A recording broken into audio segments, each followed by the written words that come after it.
Un viejo amigo del programa que siempre está presente, aunque no esté aquí en pantalla, nos acompaña hoy para recordar algo que no es muy agradable. Y la doctora Catalina González Pons va a hablar del Instituto del Cáncer, de cómo se portan algunos médicos y cómo deben portarse otros, y también de la incidencia de cáncer mayor. ¿Tú te chequeas, Osiris? Yo creo que no. De vez en cuando sí, pero debo decirte que a veces uno tiene que irse a chequear a Estados Unidos, porque cuando tú pides una cita para chequeo aquí, te la ponen para 8 meses. La doctora te va a decir que eso no es así. Yo se lo he criticado a la gente de Sedibat y de Ah, la Plaza de la Salud. no, pero ella te va a hablar Te lo he del dicho de manera instituto, presencial. del Me Instituto han del dicho que lo están Cáncer. resolviendo eso. No, ella te va a hablar del Instituto del Cáncer. Excelente. Tú vas y además vas, bueno, pero tú tienes que pagar. Mira, Osiris, cuando conversábamos esta semana, yo leí tu columna, como Gracias. lo hago habitualmente, como Para mí es un honor inmenso. como tú debes leer la mía, me imagino.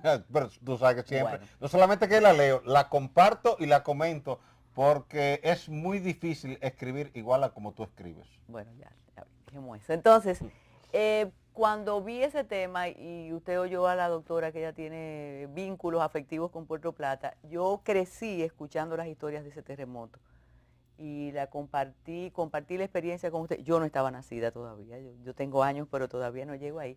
Y cuando... No, todos podemos decir eso, que no vivimos esa negativa experiencia. Entonces, cuando yo oigo los relatos de esos hechos y también escucho hablar de maremoto versus tsunami, dije, no, si tengo la confusión, me imagino que decenas de personas también la tienen. Ingeniero, ¿qué pasó en Matancitas y en toda esa región en el 1946? ¿Un maremoto o un tsunami o es lo mismo? Es lo mismo, el maremoto y el tsunami. Maremoto es el término castellano que utilizamos siempre, pero a partir del terrible tsunami que hubo en Sumatra, 26 de diciembre del año 2004, que mató 280,000 personas, la gente sacó del diccionario la palabra terremoto. Aquello fue tan devastador, tan impactante, tan conmovedor, que se puso de moda a nivel mundial el término tsunami, que es un término japonés que quiere decir ola gigante que llega al puerto. Entonces, a partir de ahí hasta aquí, en Occidente, donde siempre utilizábamos el término maremoto, entonces ya estamos utilizando el término tsunami, porque ahora si tú y yo hablamos de maremoto, la gente como que se pierde un poco. Entonces, esa ola gigante... Que fue de 10 metros. Pero no tiene que ver con terremotos. Sí. Cuénteme. ¿Qué es lo que produce el maremoto? Un terremoto de magnitud superior a 7, que tenga epicentro marino y que sea de poca profundidad. Mueve el fondo del mar verticalmente y empuja la masa de agua. Esa masa de agua se va desplazando aparentemente de forma imperceptible en la medida en que el mar es profundo.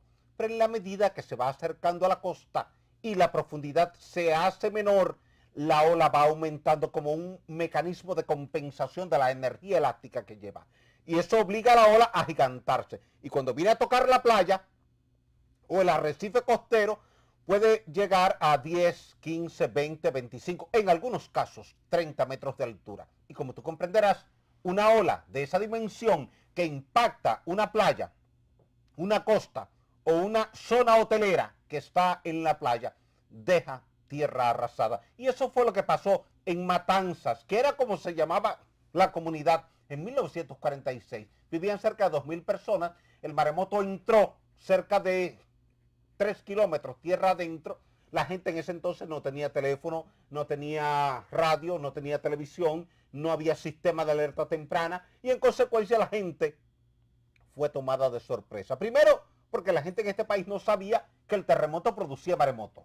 Segundo, porque fue un terremoto de magnitud 8.1 en la escala Richter y como tú comprenderás, la energía liberada en un terremoto de magnitud 8 es 32 veces mayor que la de un terremoto de magnitud 7. Por eso el día pasado hubo gente que se confundió cuando el periódico El Caribe me hizo una entrevista y la publicó en portada y adentro dedicó toda una página que yo decía que podíamos esperar un terremoto que fuera 32 veces más fuerte que el de Haití. Y la gente tomó 7, lo multiplicó por 32 y dice, usted está hablando que va a haber un terremoto de 224. Eso es absurdo, eso es imposible. Digo, no, es que la energía de un terremoto de magnitud 8 es 32 veces más fuerte que la energía de un terremoto de ¿Y magnitud por 7. qué esa diferencia tan extraordinaria entre uno y otro? ¿Qué Porque es lo la que establece? escala de Richter es una escala logarítmica, no es aritmética. Una escala aritmética es 1, 2, 3, 4, 5, 6. Una escala logarítmica es 1, 10, 100, 1000, 10.000, 100.000. Por tanto, cuando tú subes de 5 a 6, la energía se multiplica por 32. De 5 a 7 se multiplica por 1020. Y de 5 a 8 se multiplica por 32.000. Y de 5 a 9 se multiplica por 1.000.000. Porque es logarítmica, no es aritmética, no es lineal, es exponencial logarítmica. Y entonces la gente, como no está muy familiarizada con esa escala en términos logarítmicos, lo que hace es que multiplica, pero en términos aritméticos, no logarítmicos. Y eso le trae una confusión. Cuando tú le dices a la gente que el terremoto, por ejemplo, de Japón fue 1000 veces superior que el que tuvimos en Puerto Plata, ya estando tú grandecita, Ese porque sí, fue el 22 de septiembre del 2003, me la acuerdo gente dice, como no, ahora. eso no puede ser verdad, porque la gente no tiene una idea clara sobre cómo se expresa matemáticamente la escala logarítmica de Richter. Osiris, estamos viendo las imágenes realmente dramáticas. Dramático. Mire, eso que usted explica de la ola, ¿cuánto tiempo conlleva? ¿Me da tiempo a yo resguardarme, a yo protegerme o aquello ocurre en segundo? Y en segundo lugar, ¿por qué se ocurrió en Matanzas, se sintió en Sosúa, en Puerto Plata, hasta Montecristi?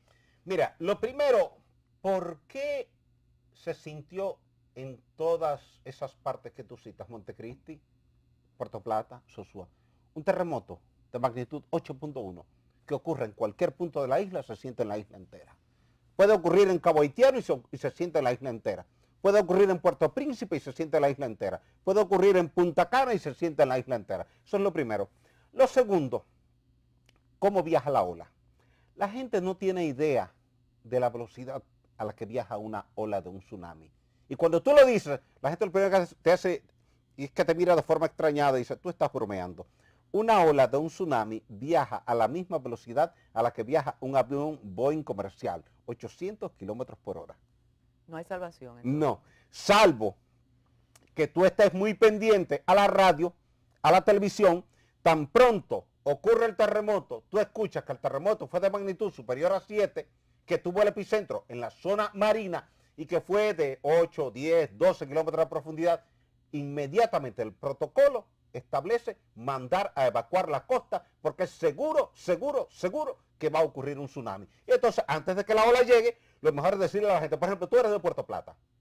En Puerto Plata no corras por el malecón, corre perpendicular al malecón como si fueras para la Loma Isabel de Torres.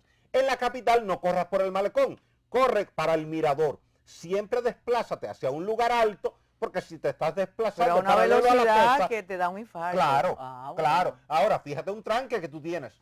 Si tú vas saliendo de Nagua para Río San Juan y tú vas en vehículo, te das cuenta que tú pasas 1 kilómetro, 5 kilómetros, 10 kilómetros, 15 kilómetros. No subiste ninguna cota topográfica. Tienes al lado derecho el mar, justo casi al nivel de la carretera, y a mano izquierda tienes una empalizada, pero una planicie. Por tanto, si te atrapa un maremoto entre Nagua y Río San Juan, eres persona muerta porque no tienes para dónde coger. Óigame algo. De verdad, a mí me asusta. Cuando he andado por ahí he dicho, pero aquí debíamos hacer algunos miradores de 5, 6, 7 metros de altura cada 500 metros y un letrero de señalización de forma tal de que si viene un tsunami, pues que esa zona va a ser afectada en algún momento por un tsunami. Entonces la gente pueda moverse allá, sube por una rampa y está allá arriba y la ola no le llega. Pero al nivel que está, esa carretera está 30 y 40 centímetros por encima del nivel del mar. Sí. Tú sientes el mar, tú Tú lo sientes el sientes salitre. ahí mismo. Mire algo, ingeniero, todo terremoto produce un tsunami. No. Solamente el terremoto que es de magnitud superior a 7, que tiene epicentro en la zona marina y que es de poca profundidad. Por ejemplo, el año antepasado se produjo un terremoto de magnitud 6.8 cerca de la costa occidental de México. Y la información circuló rápidamente por las redes sociales, sobre todo por Twitter, porque la hija de Obama estaba vacacionando ahí, en esa zona.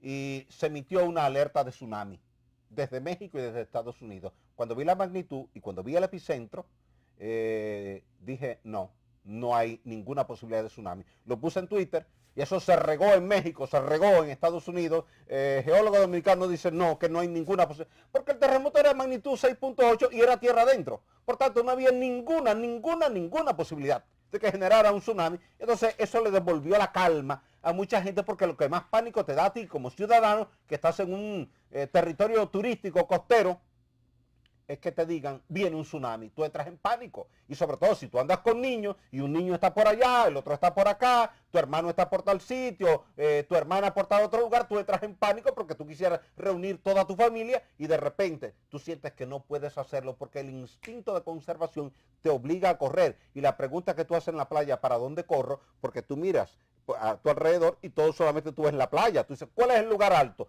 Y si no hay un sistema de señalización adecuado que te diga, tomen esta dirección, de repente tu pánico es mucho mayor, se multiplica.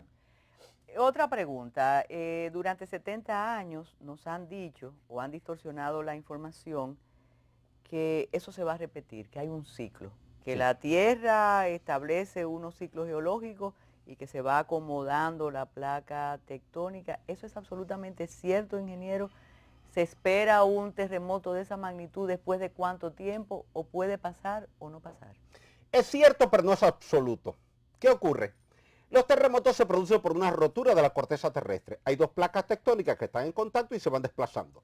En ese proceso de desplazamiento hay una deformación de la roca. Y esa deformación actúa en función del límite de elasticidad. Como cuando tú vas doblando un lápiz, él se va doblando y si tú no lo fuerzas mucho, él vuelve a su posición original. Pero si tú sigues doblando, él rompe. Al romper la roca libera ondas de compresión, que son ondas P, y ondas de corte, que son ondas S. Ahora bien, ¿cada cuánto tiempo rompe esa roca?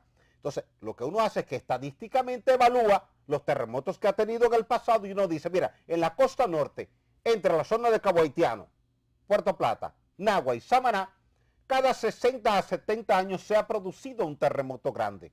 Ahora, ese es un análisis estadístico que hace el ser humano, que hacemos tú y yo. La naturaleza no está obligada a acogerse a ese cálculo estadístico que hicimos tú y yo. En consecuencia, la naturaleza tiene la decisión, la potestad de decidir cuándo va a romper. A lo mejor dura 100 años, pero a lo mejor rompe mañana. ¿Qué es lo que ocurre? Si ya tú estás dentro del ciclo de repetición de un evento sísmico mayor, como el del 4 de agosto de 1946, lo mejor es que el gobierno tenga un programa de educación a la población a través de los medios de comunicación, radio, televisión, prensa escrita, que la gente sepa qué hacer antes, durante y después de un sismo y la gente no sea sorprendida como fue sorprendida la ciudad de Puerto Príncipe el 12 de enero del año 2010 con un sismo de magnitud apenas 7 y que mató 316.000 personas. Dejó 350.000 heridos y 1,5 millones damnificados. Y todavía al día de hoy, y tú lo sabes, Haití no ha podido levantarse de los escombros. Se ha destruido el sistema político, se ha destruido el sistema de gobierno, se han destruido todas las instituciones de soporte perimetral, porque todo se destruyó, necesitaba 10.000 millones de dólares para la reconstrucción, se le prometió desde la comunidad internacional, pero el dinero nunca llegó. Y entonces por eso tú ves que Haití hoy día no tiene gobierno, y tú no sabes cuándo va a tener un próximo gobierno. Bueno, no tenía antes de pasar el terremoto. Lo tenía de manera simbólica. Pero después de eso, al caerse el Palacio Nacional, al caerse los ministerios, al caerse el Palacio de Justicia, al caerse las escuelas, las universidades, los destacamentos de policía, los bancos, yo llegué allí a que yo daba espanto. Tú ver 400.000 edificaciones colapsaron en Puerto Príncipe, 400.000, mayormente en la zona de Carrefour, en la zona de Leogán, en la zona del puerto y en el extremo suroeste de la ciudad. Y todo lo que colapsó, tuviste que estaba sobre suelo blando, sobre suelo flexible. Arcilla que amplificó el espectro sísmico en los 2 metros más superficiales. Todo lo que estaba en roca, aunque estaba construido de manera ridícula, precaria, absurda, hecho por la propia gente, no se quedó intacto. Usted siempre ha dicho que la roca preserva. El Evangelio de Mateo lo dice en el capítulo 7, versículos 24 al 27. El hombre prudente construye su casa sobre la roca y el hombre insensato su casa sobre la arena. Y eso no es una cátedra de fe. Cuando eso lo escribió Mateo, era que habían visto alrededor del mar Mediterráneo que cada vez que había un terremoto, las casas que estaban sobre la roca se quedaban intactas y las que estaban sobre el suelo caían. Que cuando llovía intensamente, el agua hacía colapsar las casas que estaban sobre arcilla y arena, pero no las que estaban en roca. Ingeniero, yo sé que usted tiene prisa y quiere escuchar a la doctora González Pons, pero ¿cuál es la diferencia entre la zona sísmica de Centroamérica y la nuestra? Por ejemplo, todo Centroamérica hay temblores frecuentes constantes. Sí. Usted hablaba de destrucción en Nicaragua, el centro de Managua se destruyó, Totalmente. se hundió. Y la zona del Palacio de Exacto. Gobierno también. Pero la vida sigue Sí. y tienen constantes movimientos. Claro. ¿Cuál es esa diferencia? ¿Por la condición de isla? No, mira, el caso de Centroamérica en relación a República Dominicana es muy particular. Ellos, al igual que nosotros, están en la placa del Caribe, que es una placa que comienza en Guatemala, cerca de la zona de fronteriza entre Guatemala y México, pasa al sur de Cuba y al norte de Jamaica, pasa al norte de República Dominicana y de Haití, al norte de Puerto Rico, hace un giro hacia el sur en el arco de las Antillas Menores y se va al norte de Venezuela y de Colombia y vuelve y cierra en Centroamérica, en la parte noroccidental de Colombia, donde Colombia hace ahí frontera con la zona de Panamá. En esa franja ahí vuelve y cierra. ¿Qué ocurre? Esa es la placa del Caribe. La placa del Caribe es empujada hacia el este por la placa de Cocos. Y la placa de Cocos es empujada por la placa del Pacífico. ¿Pero qué ocurre? La placa del Pacífico penetra por debajo de Sudamérica en todo el borde del Pacífico de Sudamérica. Y ellos tienen mayor riesgo que nosotros de sufrir un evento sísmico de mayor magnitud que el de nosotros. Ellos tienen posibilidad de sufrir un sismo de hasta de magnitud 9. Nosotros no. Nosotros podemos sufrir hasta 8, 8.1, 8.2, 8.3, no más de ahí. ¿Qué región del planeta no tiene riesgo sísmico? Miami no tiene riesgo sísmico, Brasil no tiene riesgo sísmico, todas las zonas que están fuera de la franja de contacto de placas tectónicas no tienen riesgo sísmico. ¿Y por qué Tú puedes dormir tranquila en Miami sin esperar un terremoto, tú puedes dormir tranquila en Río de Janeiro sin esperar un terremoto. Tú nunca has oído que ocurrió un temblor de tierra en Río de Janeiro, no, porque no está en un cinturón sísmico. Sin embargo, siempre vas a ver temblores en California, en San Diego, en Los Ángeles. ¿Por qué? Porque está en la costa del Pacífico, desde Tierra de Fuego allá en el sur hasta Alaska en el norte, es donde tú tienes la zona de mayor sismicidad. Sigues el borde, cruzas el estrecho de Bering, te vas por Kamchatka, bajas a Japón, de Japón bajas por la zona de Filipinas y desde ahí bajas hasta Australia. Y ese cinturón que tiene 40.000 kilómetros de longitud es el que acumula el 80% de todos los terremotos que se producen en el planeta anualmente. Sobre todo, es el cinturón que acumula todos los terremotos de magnitud superior a 9 en la escala de Richter. Su recomendación 70 años después, ¿cuál es? Mi recomendación primero es educar a la población a través de la radio, la televisión y la prensa escrita. Que el gobierno invierta un poco de presupuesto en explicarle a la gente qué hacer antes, durante y después de un terremoto. Y que la gente tenga esa información en su cerebro y pueda reaccionar de manera mecánica. Que si usted está al lado del mueble más grande, de la cama más grande, del sofá más grande, tírese al piso, no debajo de la cama, no debajo del sofá, sino al lado. Tenga siempre en su llavero, tenga un pito. Tenga siempre en su habitación 3 botellitas de agua. Tenga siempre su puerta que abra hacia afuera y no hacia adentro. Porque en caso de un sismo, el movimiento deforma el marco y si usted trata de abrir hacia adentro, lo más probable es que no pueda. Pero sin embargo, si usted lo empuja con el cuerpo o con una patada o con un pequeño gavetero que tenga ahí que se lo tire encima, la puerta abre hacia afuera. Aquí, en la mayoría de partes del mundo, las puertas abren hacia adentro. Eso es un contrasentido en zonas de riesgo sísmico. Entonces, si aquí le explicáramos eso cada día en la escuela primaria, intermedia y secundaria y en cada programa de radio y de televisión, tú puedes tener la total y absoluta seguridad que en un país de tan alto riesgo sísmico todo el mundo estaría tan entrenado sobre este tema que podría hablar con la misma propiedad que yo o con mayor detalle que yo, porque la gente estuviera todos los días manejando ese tipo de información. Muchísimas gracias, ingeniero. La verdad que usted no nos deja tranquilo, pero qué bueno tenerlo por aquí. Hacemos La idea una no es pausa. asustar, sino No, prevenir. prevenir, claro que sí. Hacemos una pausa y regresamos con la doctora González Pons.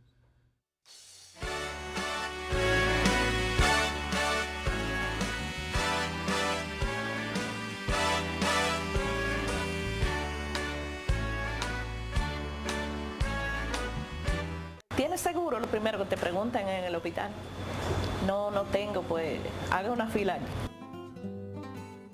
Yo quedé sin seguro, yo estaba preocupada. El hijo mío ya no trabaja en la compañía, está fuera de aquí del país, entonces ese seguro ya lo cancelaron. Cuando ya uno entra en edad, tiene que estar preparado con un seguro, porque ahí vienen todas las enfermedades, ya ahí le caen los palitos a uno.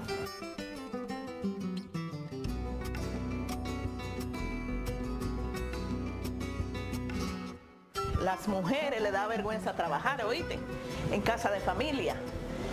Porque eso es un afrente para ellas. Yo me siento orgullosa ahora, oye, de trabajar en una casa, porque esto es igualito que una compañía, el trabajar en una casa de familia como tú trabajar en cualquier compañía. El presidente Danilo tiene un programa para la doméstica y ya yo tengo el mío. El Seguro Nacional de Salud SENASA trabaja en el mecanismo de identificación, acercamiento e inclusión de 50.000 empleadas domésticas y sus familias al régimen subsidiado de la Seguridad Social. Esto representa un avance importante en materia de protección social y financiera a esa población, contribuyendo a elevar la calidad de vida de sus familias. Yo sin seguro, al decirme eso que yo tenía mi seguro, me puse muy feliz, porque sé que si me enfermo de lo que sea, sé que tengo mi seguro y que me lo va a cubrir, que no tengo que romperme la cabeza, que voy a buscar un dinerito por ahí o prestado, tú ves que voy a gastar mi sueldo. Yo dije, ya sí, ya voy a poder ir al Instituto de la Piel, pero hay personas que yo conozco que le han tenido que hacer cirugía de la columna, que solamente los tornillitos que le hay que poner le valen 75,000 pesos. Oíste, el seguro lo cubre, este seguro lo cubre porque yo tengo a mi vecina que le hicieron la cirugía de la cadera.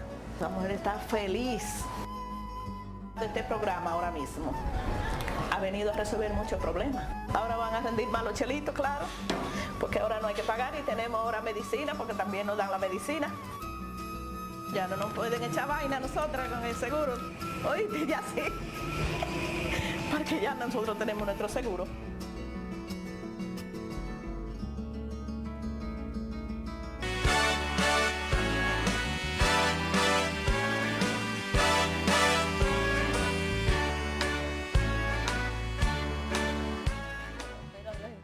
Muchísimas gracias a Carlos Salcedo por el envío de Un País a Medio Hacer. Carlos Salcedo, abogado, amigo de muchos años, con un trabajo ahora interesantísimo en el Ministerio de Cultura.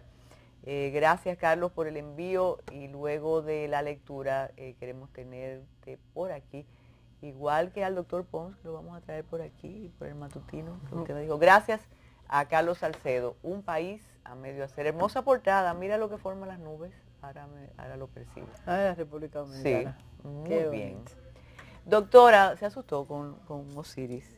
No, lo disfruté muchísimo. ¿Verdad que sí? Sí. Mire, cuando hablamos del Instituto del Cáncer, uno piensa, como hemos conversado en otro lugar, que eso es demasiado para nosotros y que eso no puede permanecer, y que cómo funciona eso allá adentro, que debe ser para un grupo reducido de dominicanos y dominicanas que deben tener un patrimonio extraordinario o un seguro maravilloso.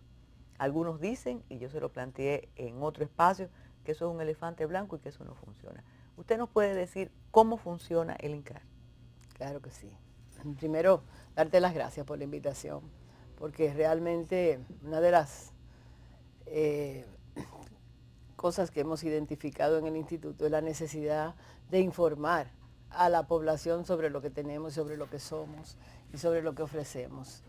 Indudablemente que el Instituto Nacional del Cáncer, Rosa Emilia Sánchez Pérez de Tavares, es algo completamente innovador en la República Dominicana. Es un centro construido con una visión futurista y concebido para que fuera moderno en 20 años.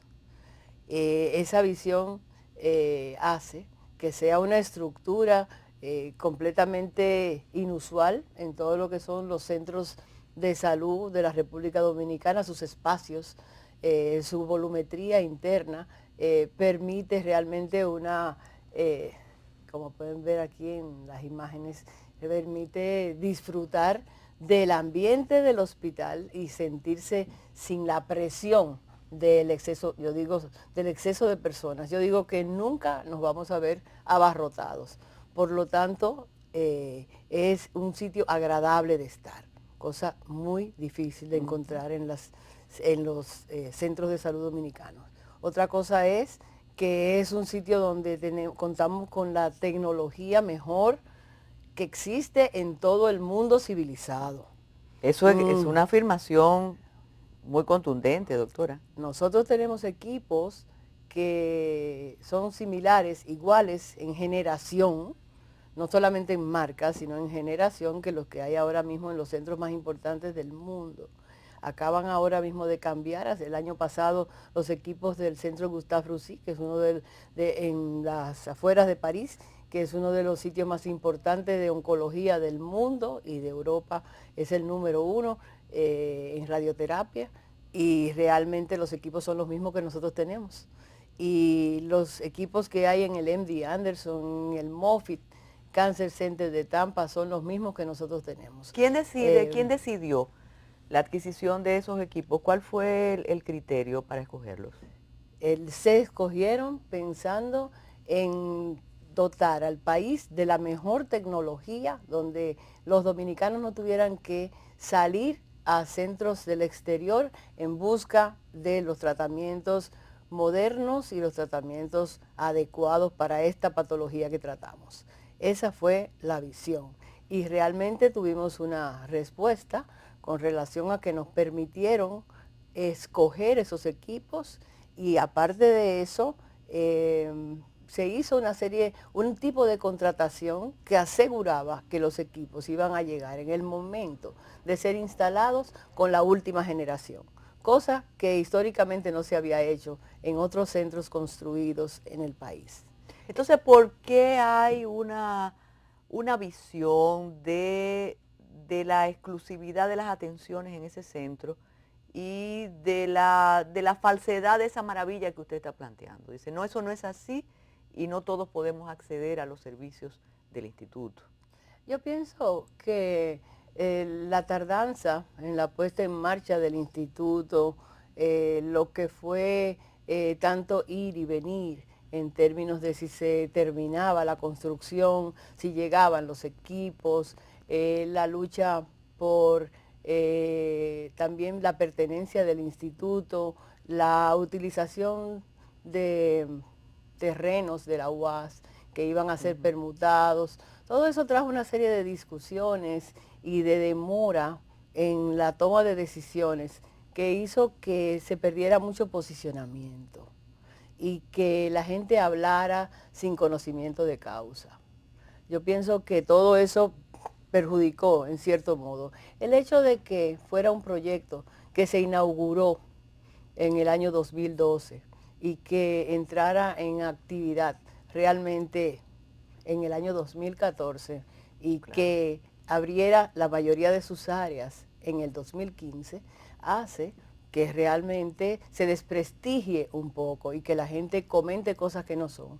Yo entiendo que esa promoción que se hizo de que los equipos estaban dañándose, de que los equipos se le habían robado todas las piezas, de que habían canibalizado todo el hospital, había como una fortaleza, algo, la casa misteriosa. Exacto, que todo eso fue mentira. Todo eso fue mentira hasta el punto de que las pequeñas partes de los equipos que todo el mundo decía que se habían perdido, todo eso estaba guardado, todo eso estaba custodiado. Hay algo importante, y yo creo que hay que destacarlo, y usted lo sabe, que el hecho de usted estar al frente de ese instituto ofrece una garantía por su experiencia. Usted tuvo 37 años en un centro privado, sí, que daba servicio a la población, y tiene una credibilidad que no va a arriesgar por una coyuntura política. Entonces eso le da otro cariz a la naturaleza del instituto. Mire, a propósito de todo lo que está ocurriendo con el sector médico, con el Colegio Médico Dominicano y el gobierno, el propio gobierno ha exhibido el sistema de contratación médica que ustedes tienen ahí como algo que permite que funcione. ¿Cómo funciona, valga la repetición del término, la contratación de especialistas en el INCAR, y por qué ese sistema no puede utilizarse en otros hospitales? Bueno, yo pienso que nosotros tenemos el mismo sistema de contratación que otros centros de autogestión y otros centros descentralizados, centros médicos descentralizados. No somos exclusivos con esa forma de contratación. Sin embargo, es más llamativo tal vez porque nosotros hemos logrado hacer una migración de la actividad médica del horario matutino absoluto hacia el horario vespertino, cosa que realmente era necesario para la utilización eficiente del espacio, la utilización eficiente de los equipos, pero que realmente ha sido muy difícil en el sistema de salud dominicano. Fíjate que los hospitales del sistema tradicional y todavía muchos de los del sistema de autogestión funcionan exclusivamente en las mañanas. A la 1 ya se ven desiertos los hospitales y entonces los médicos están en su práctica privada, todo el mundo funciona en el horario de la mañana, hay una sobrecarga de la nómina de los médicos porque muchos no van, muchos están nombrados desde hace mucho tiempo, han llegado a una edad en la que ya no quieren ofrecer sus servicios, hay una serie de factores que ha hecho que la nómina de los hospitales del sistema tradicional de gestión realmente sea aberrante y el sistema no funciona en términos de la productividad médica y de la calidad del servicio médico y mucho menos de la calidez. En los centros de autogestión nosotros podemos elegir y contratar nuestros médicos de acuerdo a la disponibilidad de su tiempo. Primero, nosotros hablamos con el médico, vemos cuál es su disponibilidad y hace un compromiso de cumplimiento de un horario, de unos días, y se les paga por ese servicio, por ese tiempo que va a dar en el hospital. Por ejemplo, tenemos médicos contratados por 3 días, ese es el mínimo que aceptamos a la semana, por 4 días y por 5 días. Pero también esos médicos están contratados por 4 horas, por 6 y por 8 horas. Con un contrato que establece ese tipo de servicio y el tiempo que nos tiene que dar. Entonces, ¿y quién lo vigila? La dirección del centro. Nosotros tenemos una dirección de recursos humanos, pero además tenemos una dirección médica. Yo tengo el cargo de la dirección general y hay una dirección médica que junto con la dirección de recursos humanos es la que hace la verdadera gestión del recurso humano sanitario, que no solamente son los médicos, sino las enfermeras, los técnicos, bioanalistas, etcétera. ¿Por qué ese sistema de autogestión no se ha generalizado? Bueno, usted va a responder cuando regresemos después de la pausa.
Le decía, doctora González Pons, ese sistema que noto que funciona en el instituto, en Secanot, por ejemplo, creo que en el Calventi, porque hemos tenido a los distintos responsables, ¿por qué eso no se ha hecho general? ¿De qué depende que eso se utilice en todos los hospitales? Y también debemos hablar del cambio que ha habido, porque ya el Ministerio de Salud no tiene que ver con el funcionamiento de los hospitales, no, ni la nombramiento. Ya con la división de funciones del ministerio, el funcionamiento de los hospitales ha pasado a ser coordinado por la dirección de los servicios de salud, que está a cargo ahora del doctor Rodríguez Monegro. ¿Y eso le quita funciones al ministerio? Claro, bueno, más que le quita funciones, lo que hace es, porque siempre hay un ministerio que es la campana. La ministra de Salud es la doctora Altagracia Guzmán Marcelino. Pero existe entonces la división, es ya le toca la rectoría, la normatización y pasan los servicios, ya no hay conflicto o de que yo soy juez y parte, sino que los servicios están manejados aparte, pero por supuesto que el ministerio es la sombrilla que cubre todo lo que sea salud, y ya no es un ministerio de salud pública, el ministerio tiene que ver con la salud pública y la privada. Claro. Entonces, realmente ahora es que está en capacidad de asumir realmente su rol rector, que no podía hacer todas las cosas. Entonces le ha tocado a la doctora Altagracia Guzmán Marcelino, que fue promotora, gestora, y yo diría que diseñadora de todo lo que fue la ley de la reforma del sector salud, poner en ejecución lo que es esa ley. Entonces, el sistema de autogestión, ¿quién lo determina? ¿Los mismos hospitales, ustedes mismos como o eso es una disposición gubernamental? No, eso es una disposición ministerial gubernamental que viene desde que empezaron bueno, eso fue identificado en la reforma, la necesidad de que los hospitales fuesen realmente, tuvieran tendencia hacia la sostenibilidad, porque sostenible no podemos ser. Y para eso se necesitaba autogestión y descentralización de los hospitales, porque mientras tuviésemos con el sistema tradicional en el que los hospitales, el ministerio le daba, a través del ministerio recibían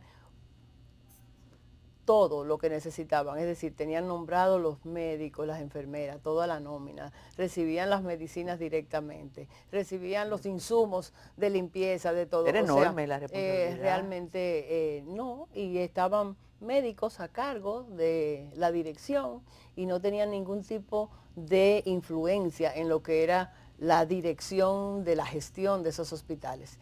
Eran hospitales de beneficencia, donde los pacientes iban y recibían un servicio de cualquier tipo, no vamos a calificarlo, pero donde realmente no podían hacer los directores ni los que estaban a cargo, los administradores, ningún cambio en beneficio de la mejoría de los servicios, ni de la amplitud de los servicios, ni de ninguna mejora que tuviera el sector. Usted ha hablado de recursos, conversábamos en otro programa, y de la dificultad o del peligro de sostenibilidad de los centros autogestionados o cual que fuere.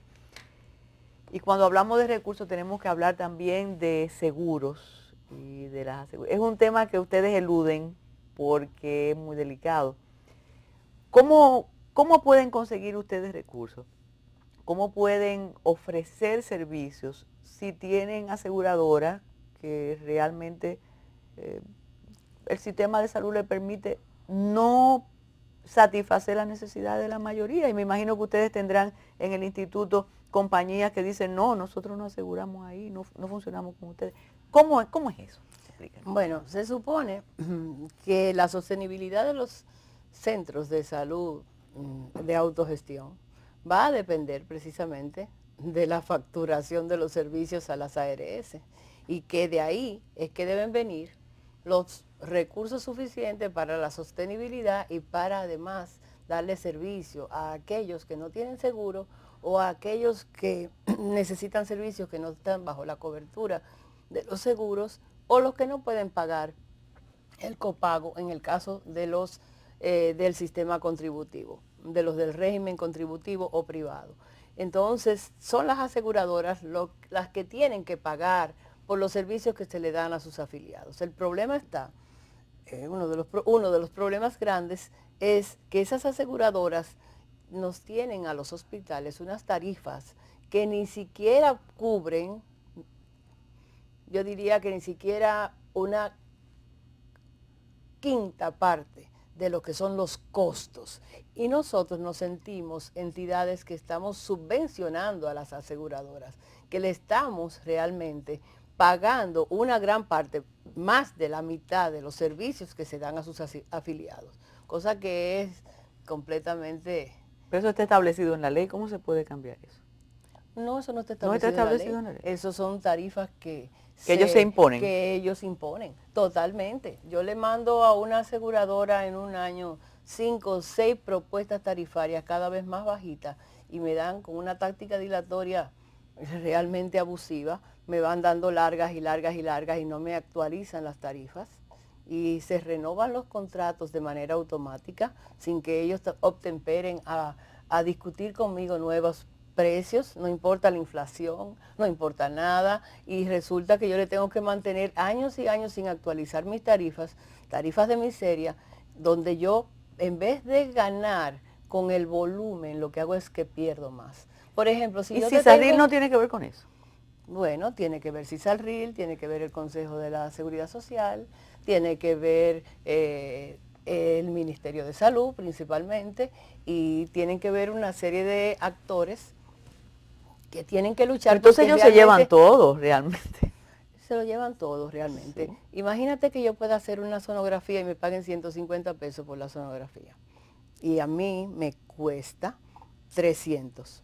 Yo le estoy dando... No sale la cuenta. No, mientras más yo hago, más pierdo.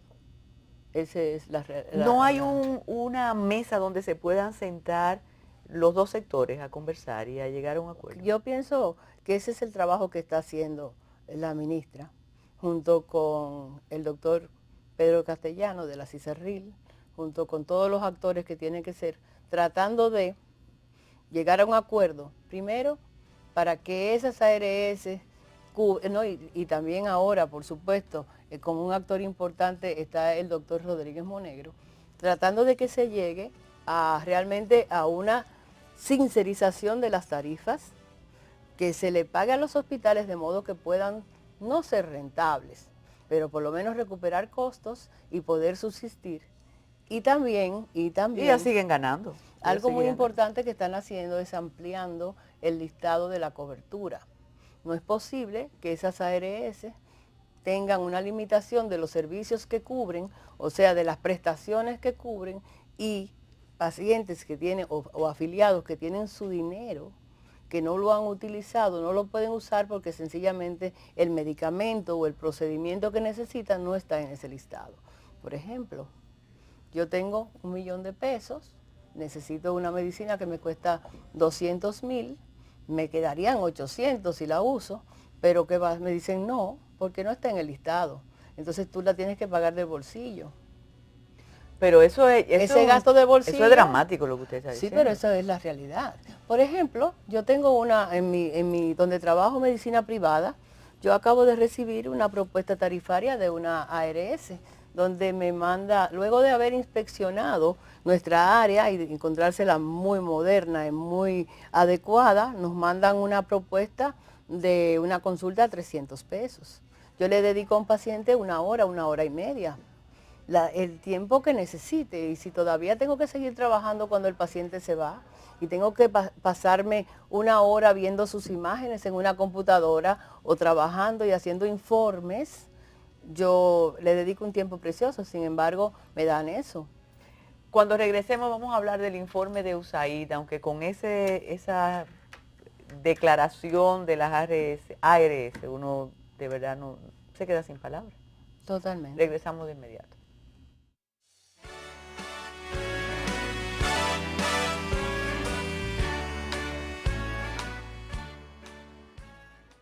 Doctora, hay un informe de USAID que fue muy conflictivo, aunque escuchando lo que usted decía de los hospitales, y de verdad eso en la práctica uno lo ve, tienen una función matutina y por la tarde tú estás obligado a ver los profesionales en sus consultorios. Ese informe habla del tiempo que le dedican los médicos del sistema de salud nuestro a su consulta. Hay que repartir responsabilidad y evidentemente que ha tenido que ver siempre el gobierno con eso porque les permite eso. ¿Hay una manera de enmendar esa situación o de exigirle al médico que cumpla con su horario o los médicos se sienten que el Estado le debe dar ese permiso y que los pacientes se merecen ese descuido? ¿Cómo funciona ese horario tan arbitrario? Yo realmente no sé cómo responderte, porque hay muchos aristas en esa pregunta que tú me haces. Lo primero es que los médicos en toda parte del mundo tienen derecho a tener una práctica privada y que eso lo hacen en el horario que tienen libre luego que salen de su práctica hospitalaria. El asunto es que no sé exactamente desde cuándo los médicos dominicanos se acostumbraron a ir a los hospitales a hacer presencia, a hacer un trabajo de 3, 4 horas, generalmente ese era el horario, no se hablaba de un horario mayor de 4 horas, y luego entonces se dedicaban a su medicina privada. Ha habido una hipertrofia, un desarrollo muy diferente entre lo que es la medicina privada y la medicina pública. Eso hace, provoca la migración de la gente, hasta de las personas de escasos recursos, hacia una medicina privada que les brinda una capacidad resolutiva mucho mayor y que además tiene una tecnología que no existía en la medicina pública. Nosotros hemos sido también muy vituperados los médicos porque realmente te dicen, ok, ve a los hospitales y dame trabajo, pero nuestro trabajo se está midiendo exclusivamente en términos de un número de consultas. Nuestro trabajo consiste también en pasar visitas, en atender y llenar todos los expedientes y todos los formularios o registros que sea necesario, hacer rondas médicas, participar en la docencia, hacer, en el caso de nosotros los oncólogos tenemos o comités o tenemos unidades funcionales donde el equipo multidisciplinario tiene que discutir los casos. Nada de eso se computa a la hora de apreciar lo que es de ponderar lo que es la labor médica. Solamente se ve el número de cirugías, el número de consultas, el número de actividades que se pueden medir, contar y pagar. Yo he hecho evaluaciones de lo que me da a mí un médico realmente y yo calculo que a mí me da un médico 3 veces más de lo que yo le pago.